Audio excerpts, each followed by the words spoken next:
Selamat siang saudara sekalian. Saya berharap kita semua dalam keadaan yang baik. Amin. Mari kita bersama-sama pada kesempatan ini, siang ini merenungkan kebenaran firman Tuhan. Dan kiranya firman Tuhan ini boleh menguatkan setiap kita. Pada tahun 1972, terjadi sebuah tragedi pesawat jatuh yang membawa satu grup tim rugby profesional. Tahu ya rugby ya, American football yang bolanya tuh tidak bulat. Beserta beberapa keluarganya, itu totalnya ada 45 orang. Pesawat tersebut jatuh di pegunungan Andes pada ketinggian 4.000 meter. Dengan suhu pada saat itu minus 20 derajat Celcius. 12 orang meninggal ketika pesawat tersebut crash dengan datarannya. 6 orang meninggal keesokan harinya dan 11 orang meninggal karena kelaparan, saudara sekalian. Sisanya yang masih hidup, mereka terpaksa harus menjadi kanibal. Dia memakan daging temannya sendiri yang sudah meninggal sebelumnya demi bertahan hidup selama 72 hari. Sampai akhirnya mereka mendapat pertolongan karena ada beberapa dari teman mereka yang memberanikan diri untuk berjalan berhari-hari mencari peradaban desa di mana ada penghuni dan meminta pertolongan. Saudara sekalian, ini adalah satu kisah yang berdasarkan kejadian nyata. Dan ini sudah difilmkan. Judulnya Alive. Tapi saya tidak menyarankan saudara sekalian menonton film itu sekarang, dicari di Netflix. Karena saat ini adalah waktunya kita beribadah. Dan saya mau mengajak saudara membayangkan keadaan tersebut. Apa yang ada di dalam benak mereka, di dalam pikiran mereka yang sedang mengalami tragedi tersebut. Apakah mereka mencari Tuhan dan berseru kepada Tuhan? Tuhan yang mana yang mereka cari, saudara? Satu waktu juga saya pergi ke rumah sakit dan pada saat itu rumah sakit itu begitu penuh, sesak. Jujur saudara sekalian, pemandangan di rumah sakit itu bukan pemandangan yang enak. Ada yang pakai selang oksigen, itu sambil didorong sama susternya. Ada yang lehernya diperban sampai kepala, itu semuanya cuma sisain satu mata. Dan beberapa kali saya melihat wanita itu gak ada rambutnya dan kemungkinan besar itu karena habis kemoterapi. Saudara, apa yang ada di dalam benak pikiran mereka yang sedang mengalami sakit? Apakah mereka berdoa sama Tuhan? Jika mereka berdoa, Tuhan yang mana yang mereka doakan, saudara sekalian? Saudara, saya mau mengajak kita semua membaca firman Tuhan di 1 Raja-Raja pasal 18 ayat 41 sampai 46. Saya akan bacakan. 1 Raja-Raja pasal 18 ayat 41 sampai 46. Kemudian berkatalah Elia kepada Ahab, "Pergilah, makanlah dan minumlah sebab bunyi derau hujan itu sudah kedengeran." Lalu Ahab pergi untuk makan dan minum. Tetapi Elia naik ke puncak gunung Karmel lalu ia membungkuk ke tanah. Dengan mukanya di antara kedua lututnya. Kita bisa melihat bahwa ini adalah gestur seorang yang sedang mau berdoa. Setelah itu ia berkata kepada bujangnya, "Naiklah ke atas. Lihatlah ke arah laut." Bujang itu naik ke atas, ia melihat dan berkata, "Tidak ada apa-apa." Kata Elia, "Pergilah sekali lagi." Demikianlah sampai 7 kali. Pada ketujuh kalinya berkatalah bujang itu, "Wah, awan kecil sebesar telapak tangan timbul dari laut." Lalu kata Elia, "Pergilah, katakan kepada Ahab, pasang keretamu dan turunlah, jangan sampai engkau terhalang oleh hujan." Maka dalam sekejap mata, langit menjadi kelam oleh awan badai. Lalu turunlah hujan yang lebat. Ahab naik kereta lalu pergi ke Israel. Tetapi kuasa Tuhan berlaku atas Elia. Ia mengikat pinggangnya dan berlari mendahului Ahab sampai ke jalan yang menuju Israel. Saudara, jika kita melihat pada masa itu, bumi sedang mengalami kekeringan dan kemarau yang panjang selama 3 tahun 6 bulan. Di sini kita dapat melihat bagaimana Elia yang berdoa kepada Tuhan dengan sungguh-sungguh dan berujung doanya itu dijawab sama Tuhan. Di mana kita bisa melihat kesungguhan hati seorang Elia. Di dalam doanya kepada Tuhan. Kita dapat lihat di ayat 42 dan 43. Saudara sekalian, saya akan membacakan sekali lagi dengan cepat. Lalu Ahab pergi untuk makan dan minum. Tetapi Elia naik ke puncak gunung Karmel lalu ia membungkuk ke tanah dengan mukanya di antara kedua lututnya. Setelah itu ia berkata kepada bujangnya, naiklah ke atas, lihatlah ke arah laut. Bujang itu naik ke atas. Ia melihat dan berkata, tidak ada apa-apa. Kata Elia, pergilah sekali lagi. Demikianlah sampai 7 kali. Elia berdoa, dia menyuruh bujangnya buat ngecek. Udah ada tanda belum? Udah dijawab belum doanya? Oh belum. Dia doa lagi. Dia minta bujangnya cek lagi. Sampai sebanyak 7 kali. Baru akhirnya ada tanda. Dan doanya dijawab sama Tuhan. Dan hujan pun turun. Saudara, di sini kita dapat melihat bahwa Elia itu mengenal Tuhan dengan benar.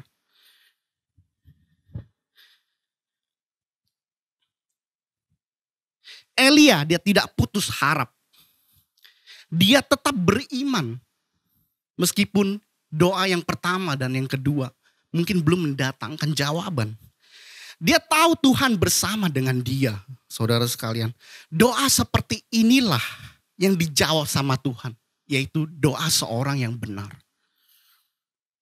Saudara sekalian, kejadian seperti ini kita nggak bisa pakai secara egois. Dan kasusnya itu berbeda zaman dengan zaman kita pada masa kini.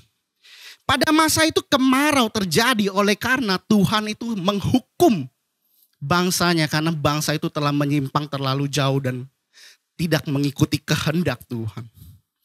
Pemerintahan pada saat itu adalah pemerintahan Raja Ahab. Dikatakan dia melakukan apa yang jahat di mata Tuhan. Lebih daripada semua orang yang mendahulunya. Bayangkan saudara sekalian. Ini raja yang paling jahat. Lebih daripada mereka-mereka yang sudah menjadi raja sebelumnya. Kita bisa lihat di 1 Raja-Raja pasal 16 ayat 30.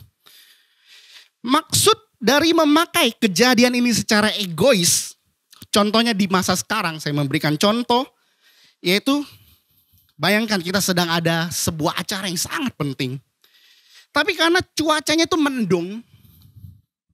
Dan kelihatannya mau hujan besar, akhirnya kita berdoa sama Tuhan. Kita doa. Wah, ternyata hujannya tidak turun.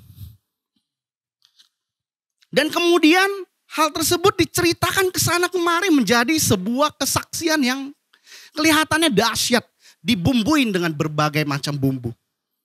Seakan-akan dia seorang penguasa hujan. Dia doa, dia langsung dijawab gitu. Padahal memang pada saat itu lagi musim hujan. Yang namanya hal cuaca mendung tidak jadi hujan, itu adalah sesuatu yang sering terjadi. Gitu loh. Saudara, kejadian seperti ini terlalu personal.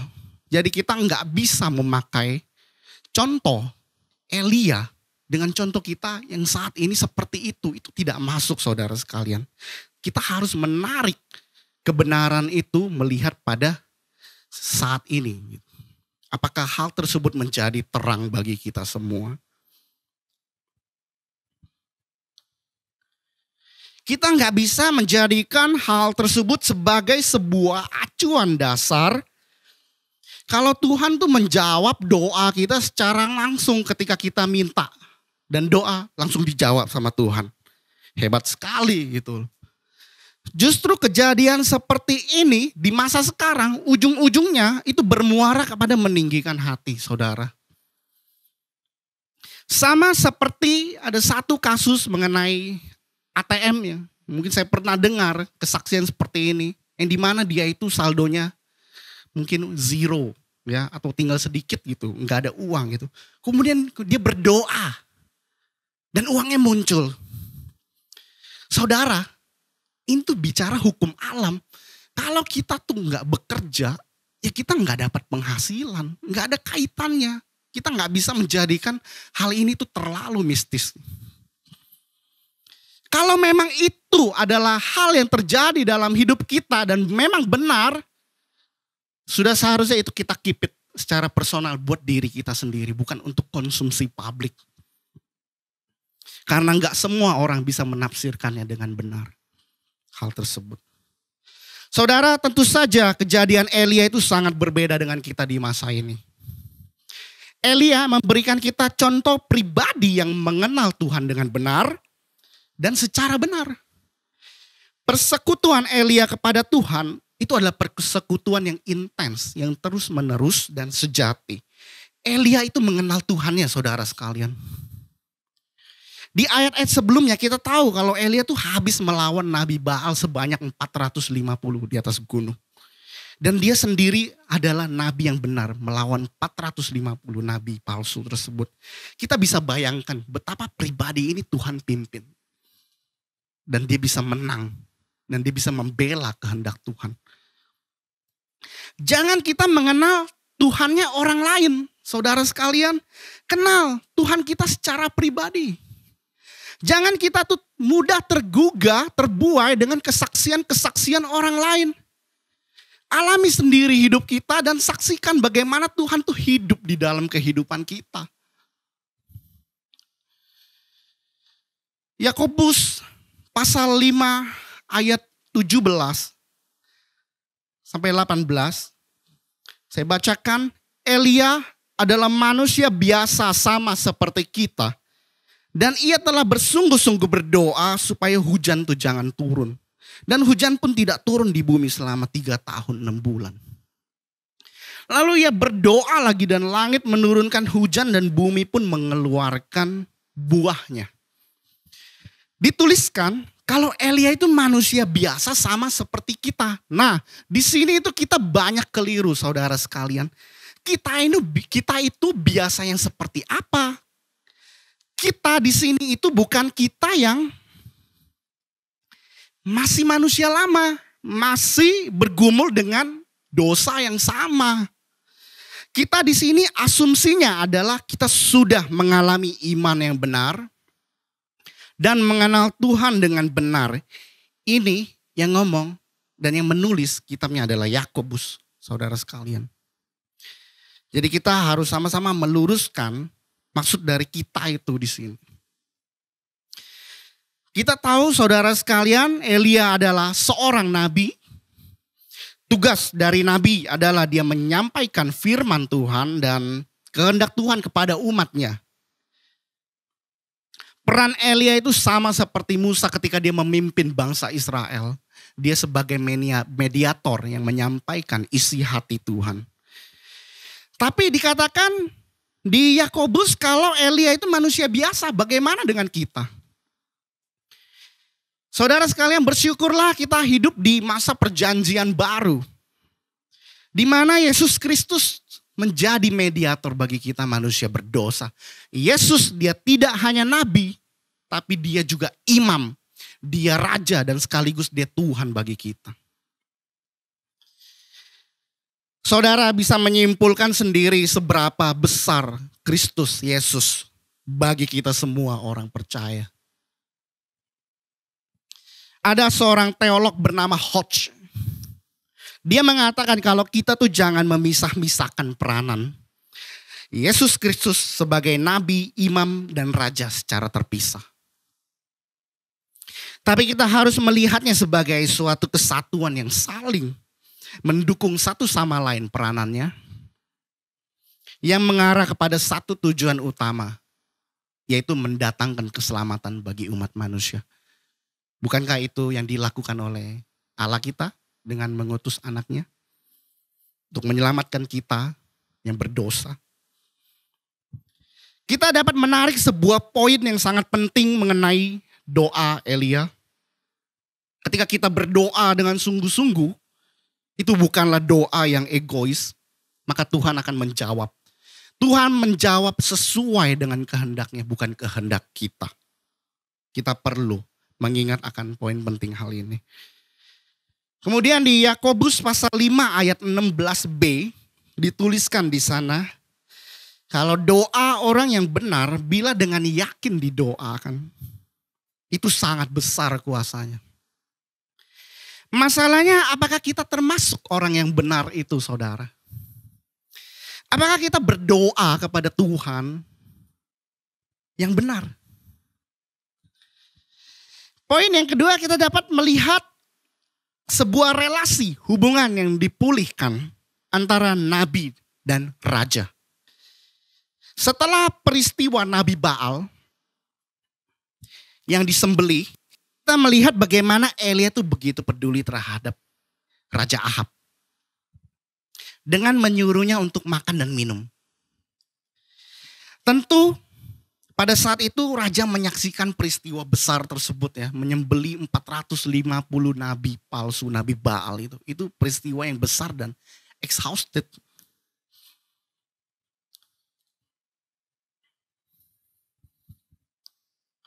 Besar kemungkinan itu raja nggak makan, saudara sekalian. Dan kita tahu Raja Ahab itu jahat.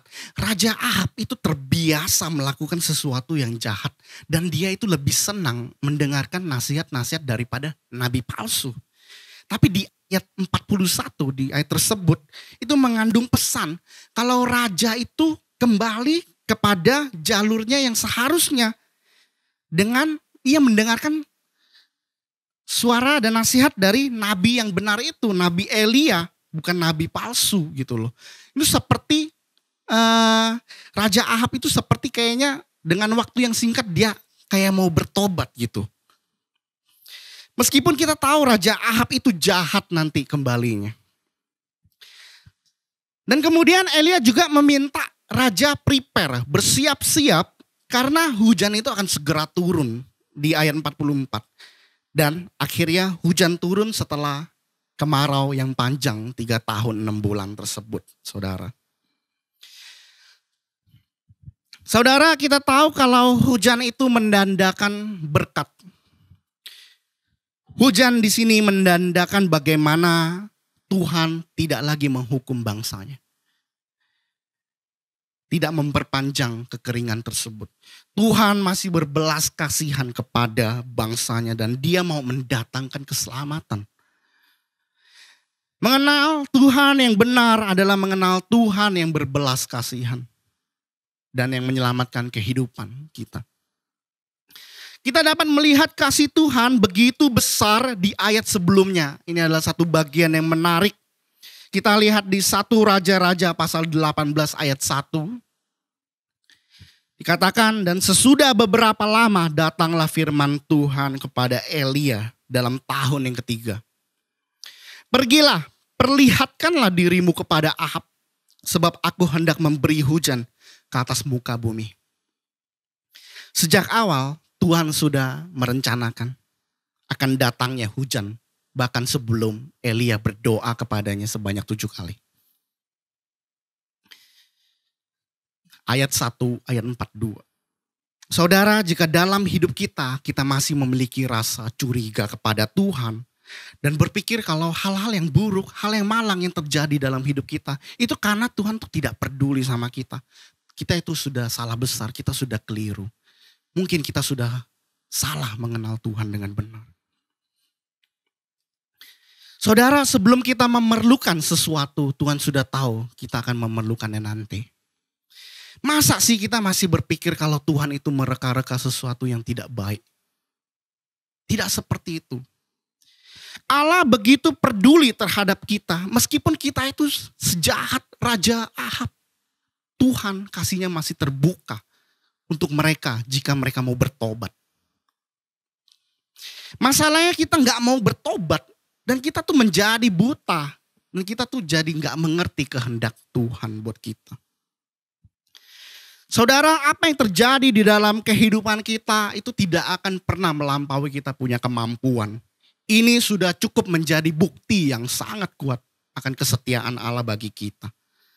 Kita bersama-sama belajar bagaimana kisah Nabi Elia memberikan kita contoh yang sangat baik di dalam kita mengenal Allah dengan benar. Doa Elia yang sungguh-sungguh menandakan sebuah relasi, persekutuan, dan hubungan kepada Allah yang benar. Dan bagaimana Elia mengenal Allah yang benar, itu adalah Allah yang berbelas kasihan.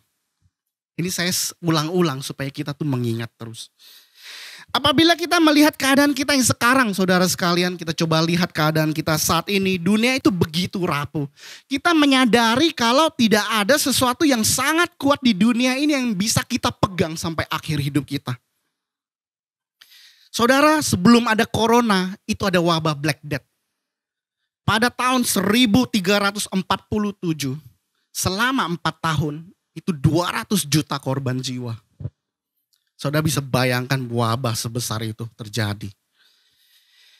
Bagaimana kita bisa melihat pribadi Allah yang berbelas kasihan itu di tengah dunia yang seperti ini? Tapi saya mau mengajak kita semua percaya akan selalu ada hujan setelah kekeringan yang panjang, saudara sekalian. Mungkin keadaan kita saat ini bukan keadaan yang ideal, tapi kita tetap beriman. Bukankah iman itu adalah bukti terhadap sesuatu yang kita enggak lihat? Sebagai penutup, saya mau mengajak saudara sekalian membuka bagian firman Tuhan di Ulangan pasal 11 ayat 13 sampai 15. Ulangan 11, 13. Jika kamu dengan sungguh-sungguh mendengarkan perintah yang kusampaikan kepadamu pada hari ini, sehingga kamu mengasihi Tuhan Allahmu dan beribadah kepadanya dengan segenap hatimu dan segenap jiwamu, maka ia akan memberikan hujan untuk tanahmu pada masanya, hujan awal dan hujan akhir, sehingga engkau dapat mengumpulkan gandummu, anggurmu dan minyakmu. Dan dia akan memberi rumput di padangmu untuk hewanmu, sehingga engkau dapat makan dan menjadi kenyang. Saudara, hujan itu juga sebagai tanda berkat spiritual. Jangan kita melihat hujan itu selalu sebagai tanda berkat materi. Jangan kita terjebak kepada apa yang menjadi kulit yang kelihatan. Hujan itu adalah sebuah tanda di mana mendahului ya, yang mendahului apa yang sebelumnya dari dalam. Saya ulangi, ini tidak mudah. Hujan itu adalah sebuah tanda di mana mendahului apa yang sebelumnya dari dalam, saudara sekalian. Di samping kita melihat konteks itu luar, itu gejala kehidupan, kita juga harus melihat yang dari dalam, yang konten itu. Saudara, apa yang kelihatan baik itu belum tentu baik, saudara sekalian. Dan demikian, apakah hati kita siap menerima berkat Tuhan? Saudara, kita beribadah secara online itu godaannya sangat besar. Untuk kita tidak bersungguh-sungguh beribadah. Mungkin kita beribadah sambil tiduran. Tidak ada yang tahu, saudara sekalian. Hanya Tuhan yang tahu. Dalam hal beribadah dengan segenap hati dan jiwa, itu aja kita sudah gagal, saudara. Tapi banyak kali perilaku kita lebih banyak menuntut berkat Tuhan, minta. Saya berdoa, kita semua menjadi orang percaya yang isi doanya gak cuma mau minta doang.